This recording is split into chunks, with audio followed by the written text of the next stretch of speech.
Well met, well met. Hey, what's going on? It's Tech Maki, and this is my Vision series for Mary.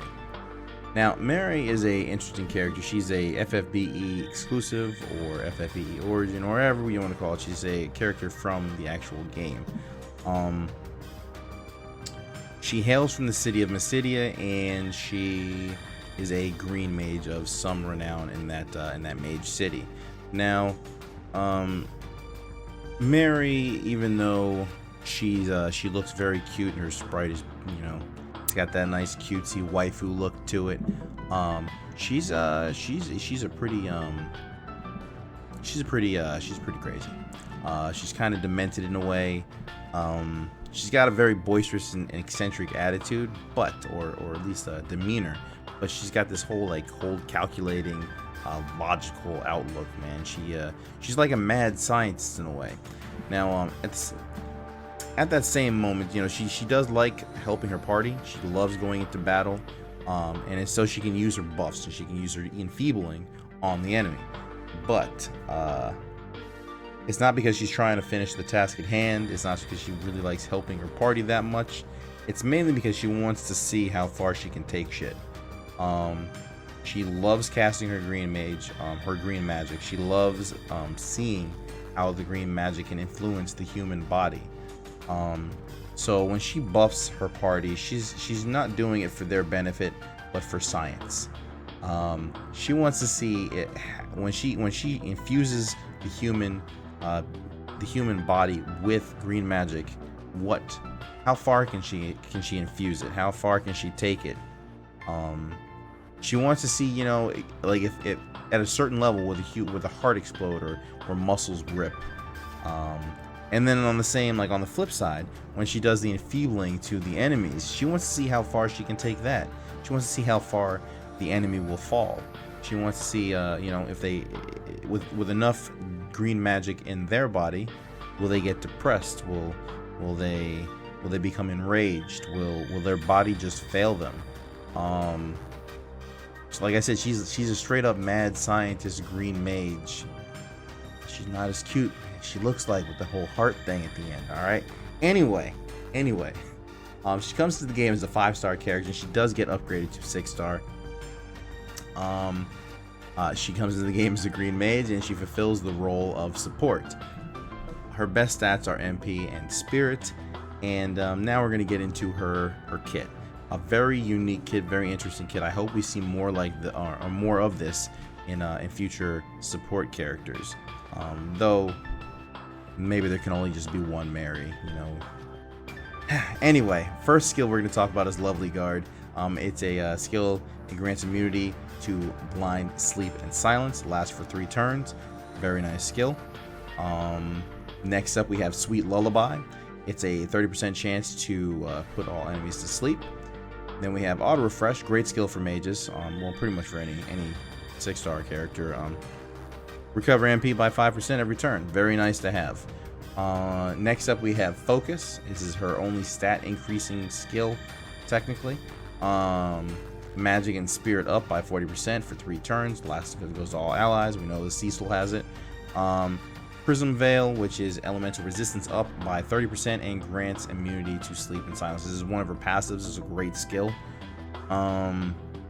Next up we have Anti-Element, which is elemental resistance down to the enemy for 3 turns. As I said, she only has a few stat increasing skills, or really 1 skill and then 2 spells. But this is a great one because this increases the overall damage of the party. Provided you're using mages or someone who has has some type of elemental skill. And then next up we have Dual Cast for her spells. Great that she has this in her kit right off the bat. Now she can keep casting stuff every turn. Next up we have her first counter skill. It's called Punishment. It's counter physical attack. 30% chance it'll go off, and then has a 25% chance one of these is going to happen. You're either going to decrease fire, water, ice, wind, lightning, earth, or light and dark by 50%. Great stuff. So you can start just laying more damage on the enemy. And then she also has one for the party. It's a magical counter called Your Guardian. 30% chance, 25% chance that something is going to happen, or 25% chance that one of these Either way, one of these is going to go off. Fire and water, ice, wind again, lightning, earth. And it should say light, dark, but I think I was in a Final Fantasy Tactics moment, and I typed in holy. It's whatever. It's 70% increase on one of these or two of these resistances. Very nice skill. And I think it can override some of the other ones that she does have active. So very, very awesome passives, very awesome counters. We don't really have too many enemies, or I'm sorry, allies that or visions, whatever, that cast this type of spell or this type of ability when they're countered. Usually it's just do damage. You get damage done to yourself, you do damage to the enemy. This one, you're starting to protect yourself more. I like this a lot. Then after that we have Love You All. It's increase all elemental resistance by 50%, lasts for 3 turns, all allies. Great skill. It is a little costly at 60 MP though. Next up we have her god level spells. She has the full range, fire, ice, thunder, water, air, stone, and then she also has Protectka and Spirit Gun. These are kind of the other stat increasing skills, because one is going to increase your defense, the other one's going to increase your spirit. So it's actually pretty cool that she has these spells, and you can, of course, you can use dual cast in conjunction to make sure that the party is protected. Then she has Reflect, and this is her unique spell. Up until now, we only had Carbuncle who could use Reflect as the summon. Now you can use this whenever you want, to either increase the damage output of the party or to protect the party from damage coming in. Use it accordingly, because it will also, I think it can also reflect the cure spells back to the enemy. You don't want that to happen, usually. But anyway, then we're going to talk about her Limit Break. Her Limit Break is just like Reflect, in a way, except Reflect using it lasts for 3 turns. Magical Prism, which is the name of it, lasts for 2 turns. It's one Reflect magic spell back to the enemy.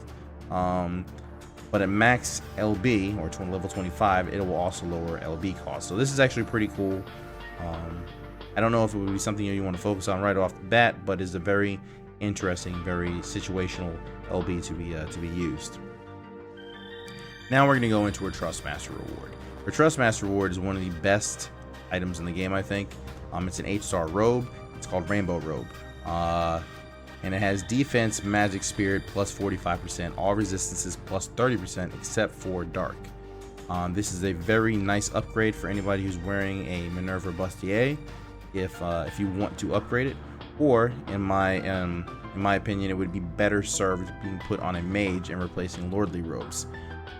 This is a very strong piece of gear, highest magic, spirit stat you can get on things. I wouldn't say, focus up on getting it done unless you have a mage team that you're trying to get up and running. But like I said, it's a very strong piece of gear. Now we're going to move into the Esper. And for the Esper I chose, some people might not like it because maybe they have it on their healer or whatever, but we're choosing Carbuncle. For the builds, Carbuncle I think works out the best, especially for the high-end build. And speaking of, we're going to go right into the builds. First off, and just in case anyone's wondering why I chose Carbuncle, it's mainly because he has the bar spells. He also has access to Reflect as his summon, so in case you don't want to use your own spell to save your MP on turn, you can cast Reflect if that's what you're going to do anyway. And for bar spells, he has the raw level spells, so you can use those in case you're running low on MP, but you need to get the resistances up a little bit more. Now onto the builds, we have the first low end build. It's called the Sage. You're going to be using the Golden Staff, Soul Crown from the Mana Mystery event, Cupid's Robe from the Valentine's event, 2 Muscle Belts, 2 HP plus 15%, and 2 Guardian Authorities. You're going to have HP at 5,977, MP at 279, Defense at 261, Spirit at 320. I think it's a pretty beefy low end build. It doesn't require a lot of TM farm or anything, so I would definitely run this. Now, if you don't like the HP plus 15%, so you don't have access to either the GAs or the HPs, you can always knock those down to HP 10s, whatever else that increases HP. But I would definitely stick with increasing the HP or defense setup there. in conjunction, with the Guardians Authorities, because she does have a low HP pool, and it would benefit her to continue, to stay alive. At maximum potch, you have 6,640, MP at 390, defense 289, spirit at 357. Very good build for low-end players. Next up, we have our high-end build. It's called Madness of Mysidia. I did put the elemental resistances up there so you can see why how Carbuncle can work into this, even for the resistance side. But anyway, she has HP at 5,606, MP at 378, defense at 322, spirit at 489. Even without pot, she's very, very tanky. She should be able to survive a lot of punishment. You're going to be using the Magi Staff, Aegis Shield, Soul Crown, Minerva Bustier, and the reason I went with this instead of the Rainbow Robe, is solely because the Rainbow Robe, I do believe, would be better served on mages, on damaging mages as opposed to support or healers. We're going with the Saluna Ring, which is Cupid Luna's ring. It's 8 MP plus 30 and auto refresh, and some resistance resistances on there, I think, as well. Very good piece of gear, and the reason that we were going with this as opposed to, say, a Magical Crest for more spirit resistance, or spirit increase, plain and simply, the auto refresh on her ring also stacks with her own auto refresh. So instead of sitting at 5%, she'll be sitting at 10%, and that comes into it becomes very handy, very useful in the max pot side of the house. You're gonna be using the Saluna Band from Artemios, Cupid Artemios, which increases her HP, and then some other stuff, defense, and I think some resistance as well. And then 2 Pure Hearts for HP, MP, Spirit, Seal of Protection, which if you are feeling so inclined, you can switch out the Seal of Protection, which will drop her HP a little bit.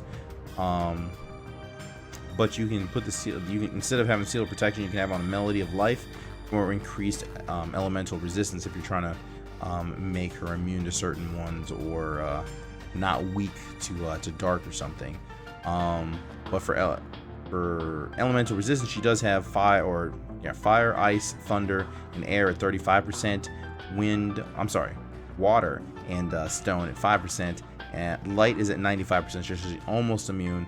Dark is at -5%, so she's almost baseline on that one, even with Carbuncle on. Pretty good stuff, mainly due to her passives and certain gear choices. But either way, this is a very, very tanky build, and at max pot you have 6,230 HP, MP's at 514, defense 359, spirit at 539. And this is where I was talking about the Saluna Ring is going to be handy, because with the 10% you're going to be getting back 50 MP every turn. That's enough to keep her in the game for quite a long time, especially if you're not using Love You All every turn, or anti-element, something that has high MP costs.